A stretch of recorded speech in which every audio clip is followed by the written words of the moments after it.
Hi and welcome to another narration presented by yours truly, Cryptids Roost. Please be so kind as to throat punch the like button and smack the ass of the subscription button as well.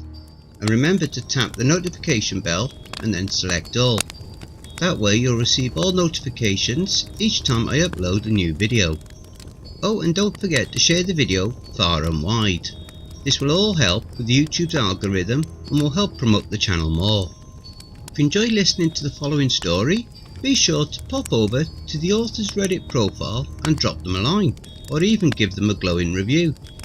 I'm sure they would appreciate it. The link to their Reddit profile will be below in the description. So grab your coffee, sit back and enjoy the show. And don't forget, where fear is, happiness is not. Alaskan Guide, Trapper and Monster Hunter, Part 2. This fantastic mini-series is written by SledDogGuy, a wonderful author over on Reddit's NoSleep subreddit. I pulled into the little mountain town at about 10:30 AM. I looked at the thermostat on the dash of the new Dodge. It read a bone-chilling -24 below. I pulled into the nearly abandoned campground and found the 5 Arctic grade tents that I recommended for this hunt. Me, Shelby, Jake and Sarah would all get one of the 4 smaller private tents to ourselves, while Agent Jones would stay in the larger tents that would double as a headquarters and cafeteria for this hunt. I unloaded the 40 huskies out of the custom built dog box on the back of the Dodge and set up a lean-to structure that would serve as their house for the next couple of weeks.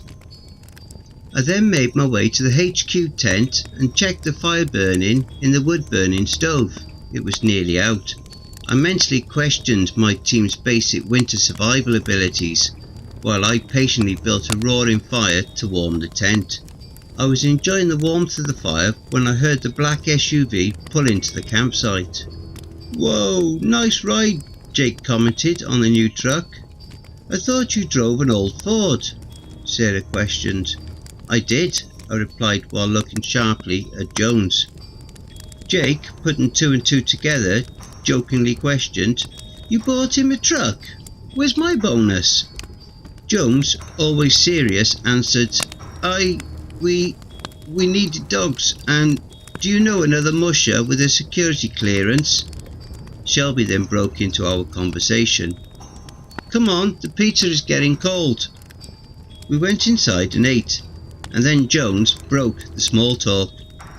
We all knew why we were here, but Jones finally explained in detail what happened. Turns out that a group of 5 snowmobilers went into the backcountry for a weekend trip. They were found dead the following Tuesday, or should I say, what was left of them was found dead. The bodies were severely mutilated, eaten by some strange beast. The bodies were found in their campsite, which had been completely trashed by whatever had done this. All 5 snowmobiles were found at the campsite unharmed, in operating condition, meaning that whatever happened, it happened so fast that they couldn't run to their machines to escape. There was no tracks found due to the high winds having blown away all the tracks. The locals had removed the bodies but had not disturbed anything else, so we decided to head to the crime scene early the next morning to assess the situation properly. At daybreak, I hitched teams of dogs to the 4 dog sleds I had brought with me. 2 racing style sleds to be used to move quickly if needed, nicknamed the Corvette sleds by Jake. A large freighting style sled for moving bulk gear, the trucker sled, and a multi-passenger touring style sled, the station wagon. I gave everyone a crash course in dog mushing and assigned everyone a sled. I was to lead the way on a Corvette sled, followed by Jake on the trucker sled, then Jones and Shelby on the station wagon, and then Sarah in the rear on a Corvette sled. The trip was pure hell for me. Jake complained constantly about not getting a Corvette sled, and Jones couldn't keep from falling off. Shelby grumbled non-stop about the cold. In fact, the only person who seemingly enjoyed the trip was Sarah, who learned the difficult task of steering the sled with ease. Never once complaining, she was pretty impressive for a rookie musher, and I'm not easily impressed. We arrived at the murder scene after a couple of hours. They had picked a good spot for a camp, surrounded on three sides by trees, but still in the heart of the mountains. Perfect riding country. I quickly surveyed the small campsite. There were three small Arctic-grade tents equipped with small propane heaters for warmth. Apparently, the victims had been a group of 2 women and 3 men.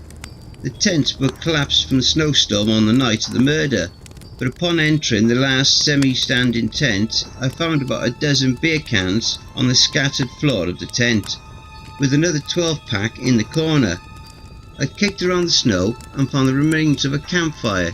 It had burnt to nothing but ashes, telling me it had burnt out on its own and was not put out. So the campers must have been awake at the start of the attack. Jones approached me. "What do you think happened?" Whatever it was hit so hard and fast that they couldn't even get to their snowmobiles, and it didn't help that these folks were probably drunk, sitting around the campfire not paying attention. After a brief silence, Jones spoke up. "I got a couple of things to fill out here, and I want to take some pictures of the scene." I thought of the best thing to do and responded, "I'm going to go search around over there in the trees. The wind wouldn't have hit them so badly, and maybe I could find some tracks." The group of trees was roughly 1,000 yards up the mountain to the north, further away from the town in the valley below, the most likely spot for an animal to retreat to. Jones looked at the trees and replied, "Them trees look a good distance away. Take your radio and Jake." I nodded in agreement and found Jake sitting on one of the dog sleds. "Hey Jake, you want to take a look up there in that group of trees?" I said, motioning to the said trees. He slowly rose from his seat, glanced up at the trees ahead and said, "Sure, I guess." "You got your rifle?" I casually asked. "Nah, I left it back in my tent," he answered. "Got a sidearm?" I questioned, hoping he wouldn't have been foolish as to come to the backcountry unarmed. "Yeah, I got my Glock," he answered. "Oh, okay. Do you carry a 40 S&W or a 45 ACP? I curiously replied, slightly relieved. 9x19mm Parabellum. What about you?" he asked. 9mm? What the hell are you going to do with a 9mm? I asked, quite aggravated. "What do you mean?" he asked, completely bewildered. "I mean, we're not fighting people. Whatever we're out here hunting ripped 3 people apart before any one of them could do a damn thing about it. You think you're going to put what did that down with something that takes multiple shots to kill a person?" I stated, now quite angry at his ignorance. He returned my anger in kind. "Go to hell, Josh. Who the hell do you think you are? I'll carry what I damn well please. You like to walk around like you're in charge or something. But hear me now, you ain't my superior." For a moment I considered knocking his teeth out for his ignorance and attitude, but before I could act, Jones stepped between us. "Settle down, you two," he said angrily. "I didn't make this team fight against ourselves, damn it," he shouted, pausing for a moment, then continuing, "Shelby, why don't you go with Josh?" "Fuck that, I'll go, damn it," Jake responded. Jones looked at me for confirmation. I just nodded once. "Jake, go ahead and jump on Sarah's Corvette sled. The snow is hard on top, but icy. We'll have to put booties on the dogs to protect their feet," I directed Jake. He nodded once in confirmation. I quickly put the booties on the dogs and looked up to see Jake on the runners of his sled, and off we went. We arrived at the tree line and I quickly anchored off the dogs. I walked over to Jake and saw a small speck of blood on one of the leader's paws, also noticing that one of her booties was missing. "God damn it," I said with clear aggravation. "What?" Jake asked. Upon closer inspection, I found he had put several booties on wrong so that they could easily fall off. "You put the damn booties on wrong," I answered. "Excuse me," Jake said sarcastically. I shook my head and replied, "I think I'll fix it, would have worked better." "Kiss my ass," was his reply. I started to head into the woods and he soon started to follow. We searched for a couple of hours in an uneasy silence, until I found a track. "Hey, come here," I motioned for Jake. "What in God's name is that from?" he asked. "I don't know," I said.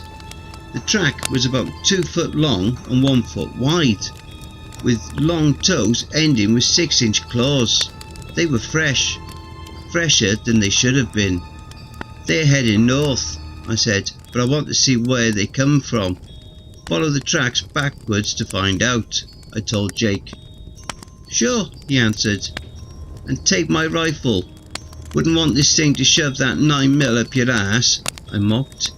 "Ha ha, fucking funny," he replied, obviously annoyed.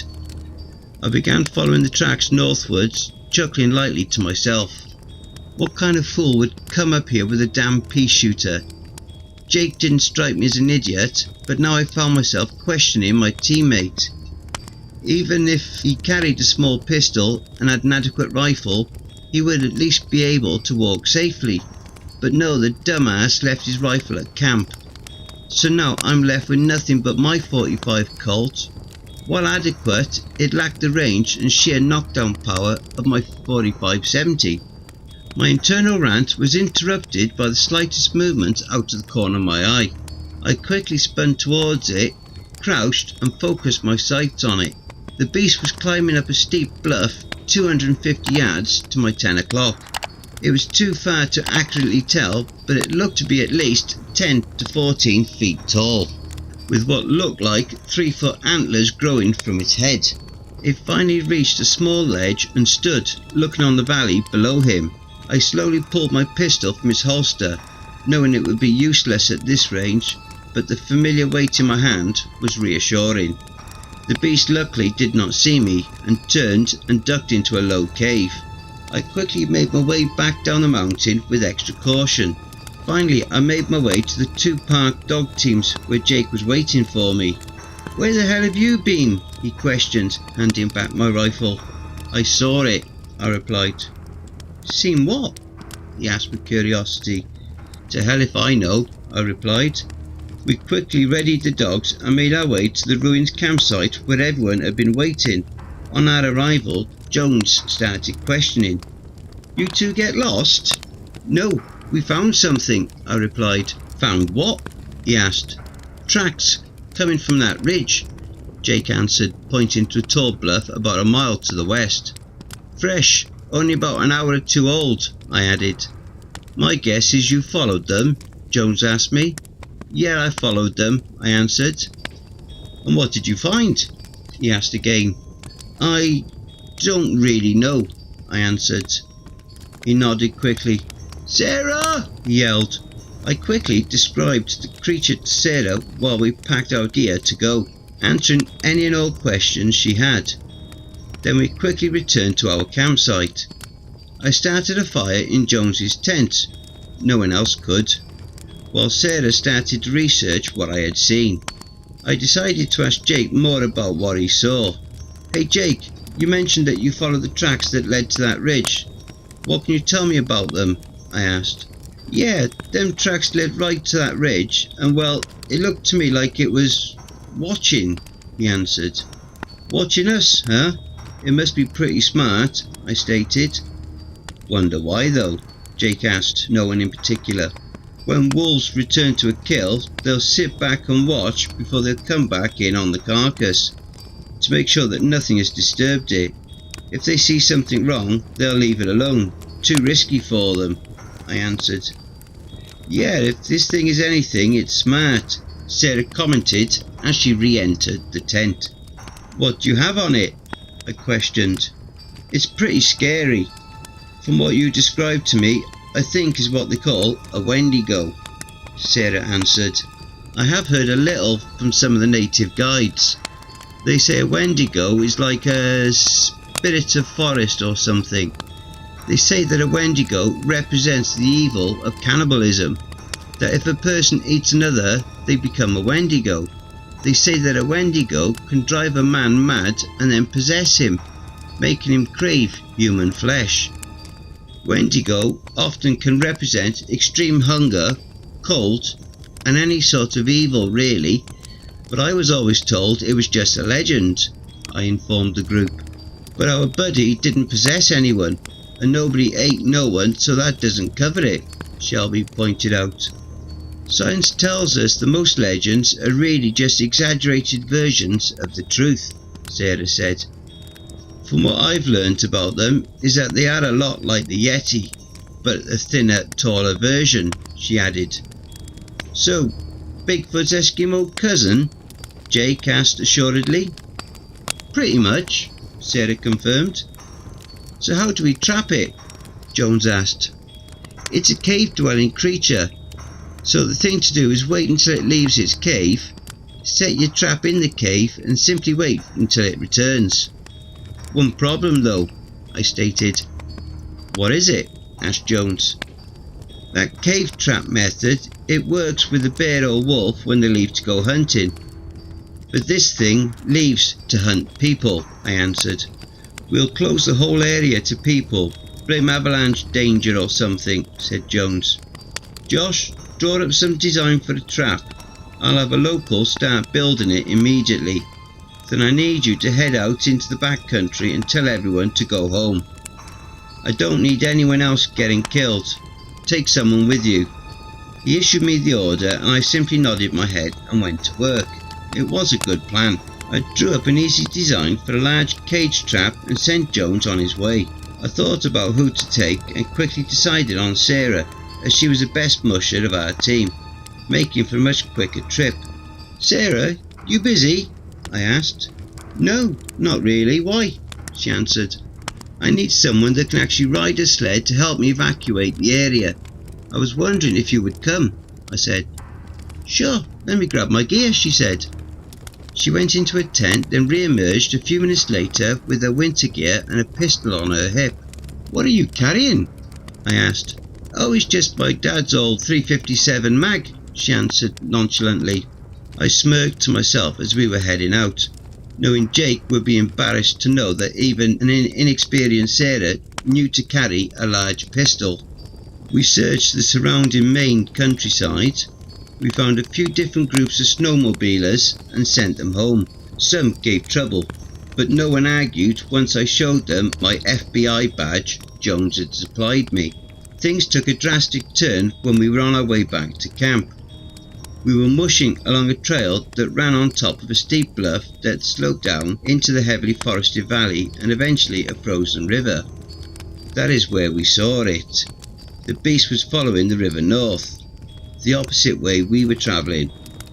I stopped the team and anchored the still fresh dogs off to a nearby tree, quietly instructing Sarah to do the same. Do you see it? She whispered. Yeah, I responded, pointing at it through the various trees. I retrieved my rifle and my binoculars from my sled bag to try to get a better view. As I said, the creature was heading north along the river, so I figured that it was probably leaving its den. As its den was located to the southwest of our position, it was probably hungry and looking for food. I couldn't find it. You got your phone? I asked. Yeah, she answered. Call Jake and Shelby. Tell them to haul ass out here, I commanded. What about Jones? Sarah asked. Call him after Jake, I answered. What are you going to do? She asked. This thing is killing and eating people. I've got no choice, I answered. She shook her head slightly in approval, although I knew she was disappointed. I know, she sighed. I quickly found the creature in the valley below, still oblivious to our presence. The wind was coming from the northwest, definitely in my favour. I strapped on my snowshoes and began descending down the cliff. I'd made my way down along the river and silently started north.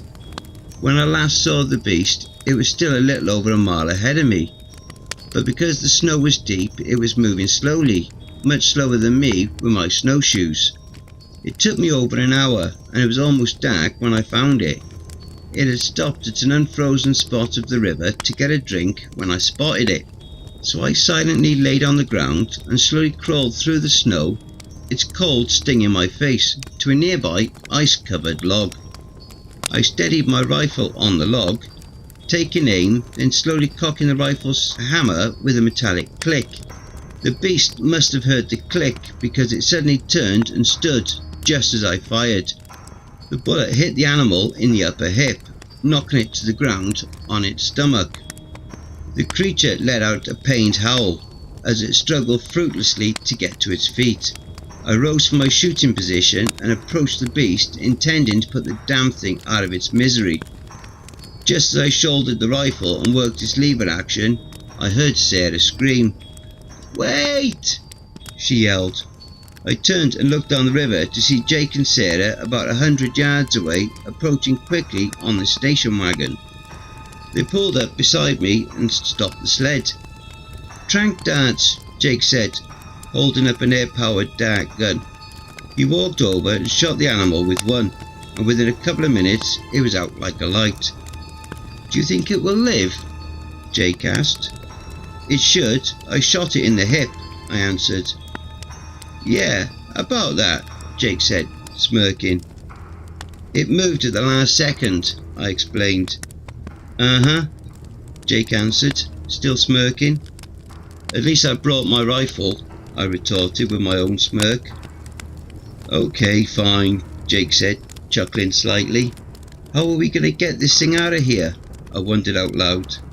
"Jones is on his way with a helicopter and some agents. They'll take it from here," Sarah answered. 2 hours later, I was helping to load the still sleeping cryptid into the back of a semi-truck to be hauled off to who knows where. After we finished up, Jones approached me.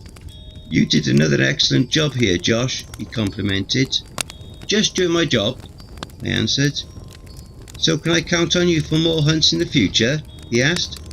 "Of course, anytime," I answered. Don't forget, if you enjoyed that story, be sure to pop over to the author's Reddit profile and drop them a line, or even give them a glowing review. I'm sure they really would appreciate it. The link to their Reddit profile will be below in the description. Don't forget to check out the merch store. The link will be in the description and also in the video thumbnail. And if you'd like an honourable mention, send in a snapshot of yourself with your purchase and I'll feature it in one of the videos. Have you written a creepypasta story you would like me to narrate? Have you had any cryptid sightings, paranormal or supernatural encounters, or even had a creepy or terrifying situation you would like to share? Well, I now have my very own subreddit community where you can submit your stories. The link for that is also in the thumbnail as well as below in the description. You can submit your stories there, or you can send them to cryptidsroost@gmail.com. If you wish to remain anonymous, that's fine with me. Now I also have a Facebook group, Twitter, Reddit and Discord. And if you'd like to support the channel and help make it grow, my PayPal is paypal.me/cryptidsroost. If you wish to remain anonymous, that's fine with me. I also have a Facebook group, Twitter, Reddit and Discord. And if you would like to support the channel and help make it grow, my PayPal is paypal.me/cryptidsroost, and any and all donations would be gratefully received. Again, that will also be below. And don't forget, where fear is, happiness is not.